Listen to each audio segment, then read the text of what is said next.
Meow, Huples cat. Bartering. There's a downside to bartering. It's not really discussed in the prepping forums. Most of the big preppers view bartering like this. Whereas the reality for most of us would be like this.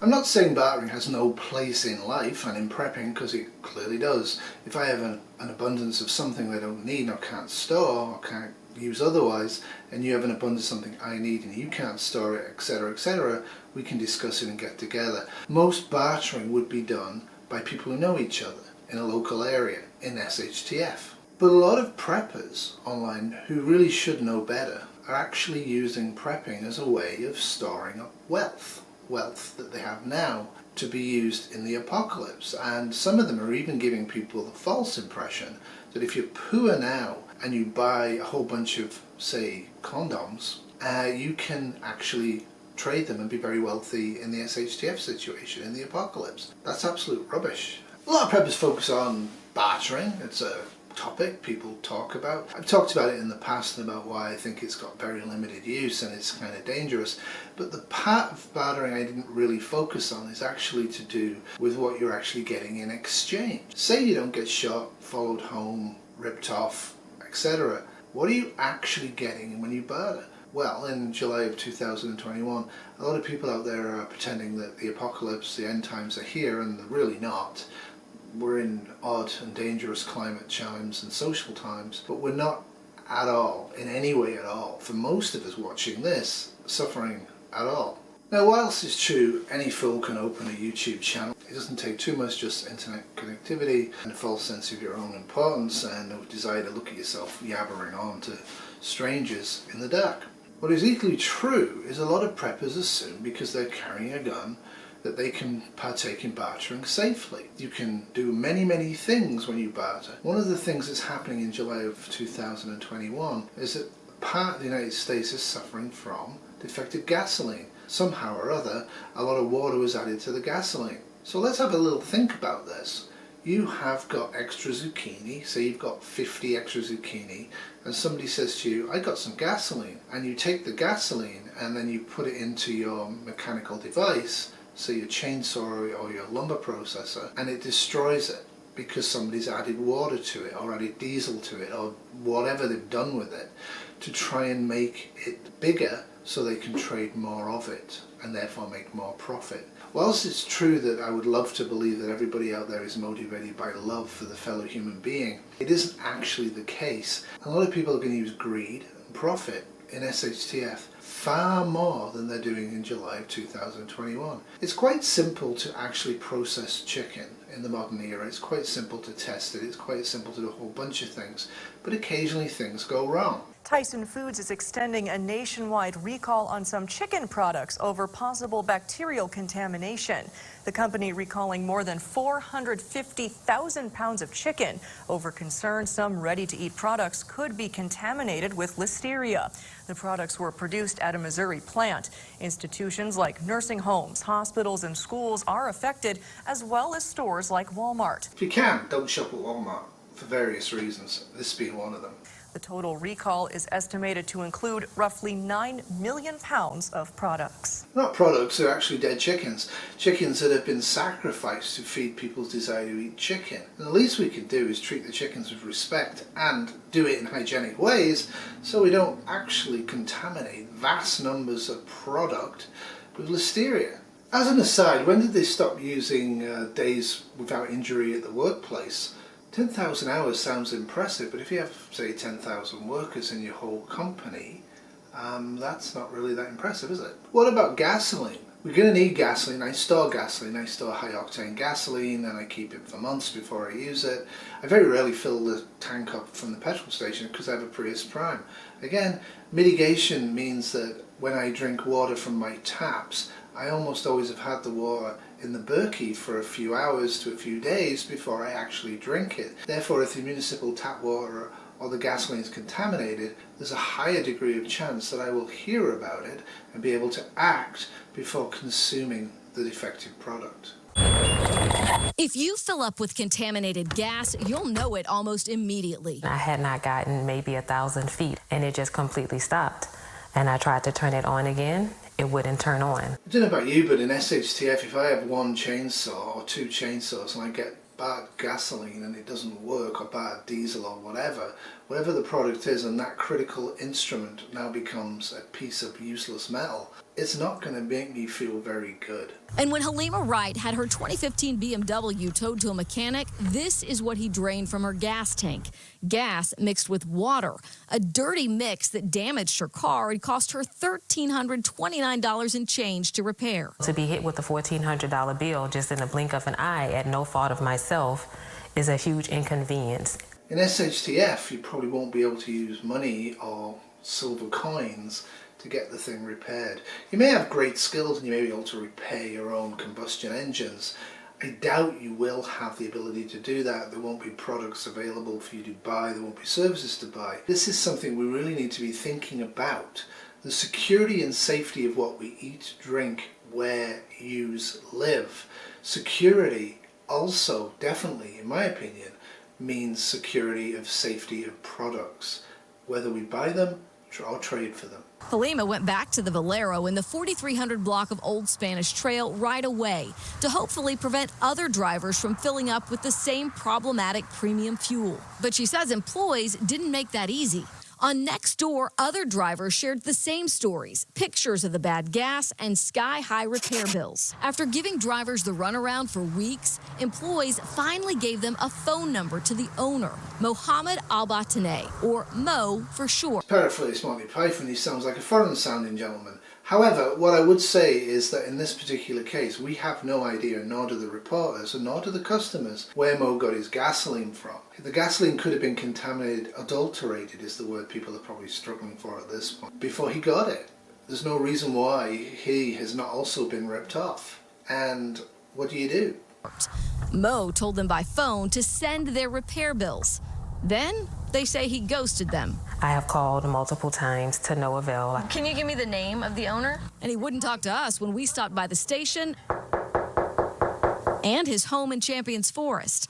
Finally, drivers reported the station to the Texas Department of Licensing and Regulation and the Harris County Attorney's Office. Fairly sure when he saw how many bills he was getting, what for, he probably did ghost him. He probably panicked. I would certainly feel sorry for him if he has sold a product to customers that he was ripped off on. And I don't know that's the case or not. But it is touching that in the great state of Texas that they are relying on the government to try and help them out. And we sent one of our investigators out to the facility with an investigator from the Texas Department of Licensing and Regulation last week, and they've been able to take tests of the fuel located at that facility. The results of those tests are still pending, but instead of pushing Mo to do the right thing, the complaints to the state seemed to push his buttons.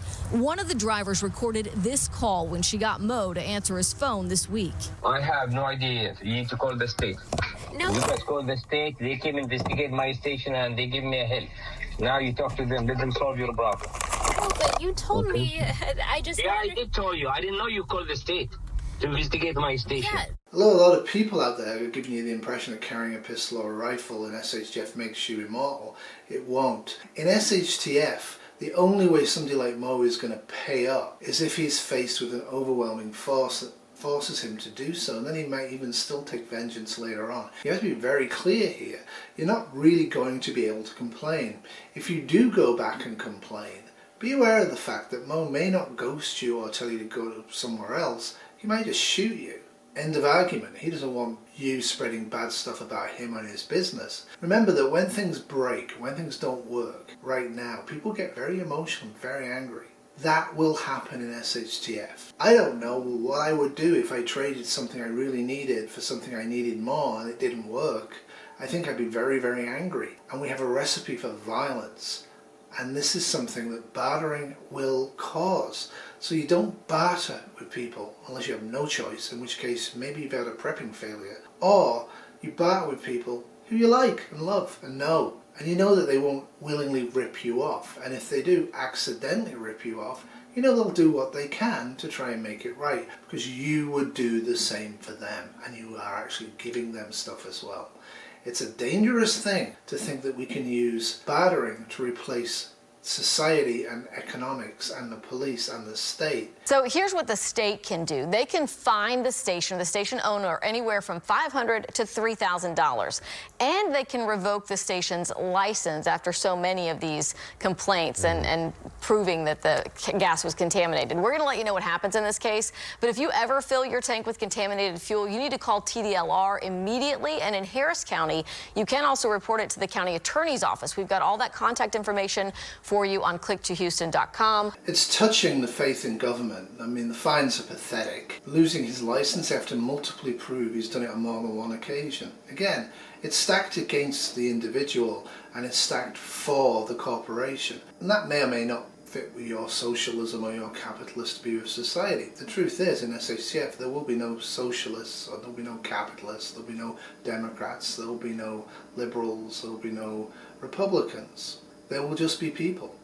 And people, generally speaking, will do the right thing if they can without huge cost. If it is a massive cost, like it is to Mo, if he actually paid all of those repair bills, he's in deep trouble. The other thing is, of course, that we also leap to conclusions. Mo sounds foreign, and Mo sounds aggressive. Mo sounds like he's trying to get out of this, and he may well be doing so. Where did Mo get the gasoline from? Perhaps the individual who supplied him with the gasoline had watered it down before he even put it in his tank. Don't know whether that's the truth, no idea. But in SHTF, the ability to find out who screwed me over is going to be much more difficult. The emotional aggression that I'm going to get if I can't feed my family tomorrow, my chainsaw is now bust, is going to be huge. This is going to cause violence. Immediately is the key word, because they need to get there before that gas is already used up while it's still in the tank. Right, because how would you test it if they came and refilled? Yeah, it's a new batch. It's been weeks, right, for some of these folks in the Yeah, I story, mean, and that was their problem, is they feel like the owner sort of stalled and said he was going to do it, and they were trying to work with him. And then when they realized he might not be doing that, they followed with the state. And in the meantime, you're sitting there with a busted car. Yeah. Having to fix that on your own dime while hopefully you're reimbursed at some point. Right. Though a lot of the preppers that push silver and bartering as a way of maintaining your wealth in SHTF also push the fact that it's dead simple to be a bushcrafter. I actually want a chainsaw that works in SHTF for as long as possible. I don't really want to have to process 20 to 40 cords of wood a year with a hand axe and saw. In SHTF, product failures like this are going to be much more dangerous. And by bartering with people you don't really know, you're putting yourself at much higher risk of this type of thing happening. Department of Agriculture is now expanding a recall for Tyson's frozen chicken products. Officials now say that nearly 9 million pounds of ready-to-eat chicken products may be tainted with listeria. All recalled products include the label ESTP1089 on the bag or inside the USDA inspection mark. The CDC says at least 3 people got sick after eating the food. 1 person died. A few other brands are also involved. We just threw a lot of information at you, so you can go to our website to see specific information, cbsboston.com. Say somebody gets a whole bunch of those Tyson food packets and they have to dump them because, you know, they've got listeria in them. But they think, you know what, I'm going to shove all these in my garage. Maybe I can sell them off to somebody someday. And then SHTF happens. Do you not think they're going to barter those products? Do you not think they're going to barter known contaminated products? And it can be a lot worse. Consumer safety means that we have governments that inspect this stuff and actually protect us. We also have litigation. We won't have government, we won't have litigation, and we won't have much love in SHTF. So again, bartering with somebody you don't know should be a last resort.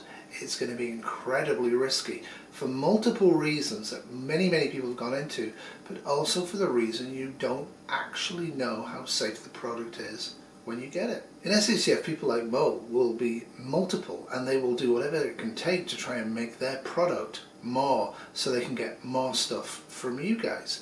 And the problem is that also in SHTF, when you go and complain, unless you have authority and force behind you, which you will not have because you live in society if society is collapsed, you will only have it if you have weaponry and are prepared to use it and have much higher force than the person you're talking to. That may not be the case. Mo might just simply shoot you.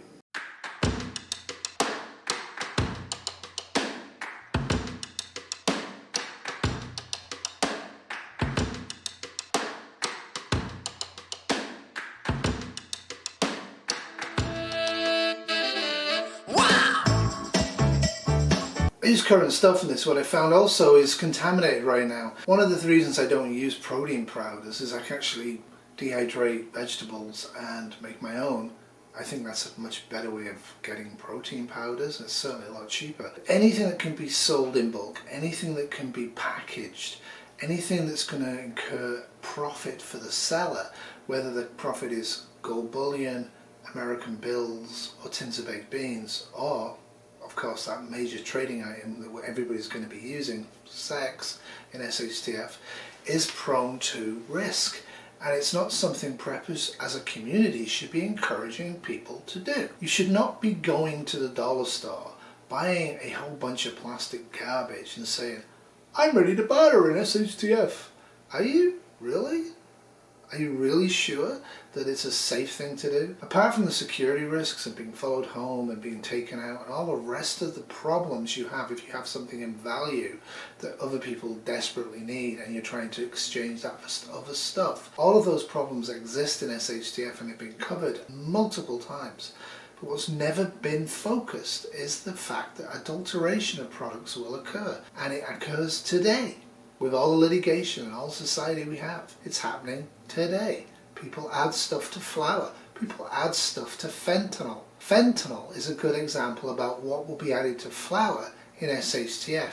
Anything to bulk it out, even if it kills the customers, to make more profit, to get more stuff in exchange. Bartering is one of the most dangerous things that preppers talk about. They talk about it like it's inconsequential, it'll be fine, what you see is what you get, you'll be fine as long as you've got your little handgun, because nobody's going to shoot you from behind or shoot you from the side, or the 10-year-old kid in the corner isn't also armed and ready just to go boom, because life will become cheap again. It's been cheap for most of human history. But underneath all of this, there is a fundamental human desire for connection. As soon as it's safe, if you can, set up a trading station outside your house or away from your house preferably, and encourage local people to come and exchange products and do it in a controlled manner. Of course, I wouldn't be allowing weaponry in those areas, but you may differ because of political reasons. I look at it purely and simply from a safety issue. People get irate and angry, they can't whip out a knife or a gun, shoot or stab the other person. I think everybody around them is a lot safer. Arguments need to be verbal, not physical, in SHTF and in July of 2021. Well, that's it for me. If you enjoyed this, please give me a subscription because I desperately need them, or a thumbs up because it helps with my ego. Give me a thumbs down if you didn't like this video and you fundamentally disagreed with it, but please, please, please tell me in the comments why. I am no expert, none of us are, nobody's been through an SHTF. Even Venezuela, even the Bosnia issue, even what's going on in Iraq and Iran right now, and Syria, all of those exist and they're terrible places to be and they're awful and we can learn a lot from them, but don't forget the rest of the planet's up and running. If the rest of the planet is not up and running, the rules fundamentally change, and if we don't understand the rules have changed, we put ourselves and our families at risk, and in fact we put others at risk if we start adulterating stuff and passing it along, because frankly you'll get found out and people won't be very happy about it. Toodles. This was a Marmalade Cat 2021 production.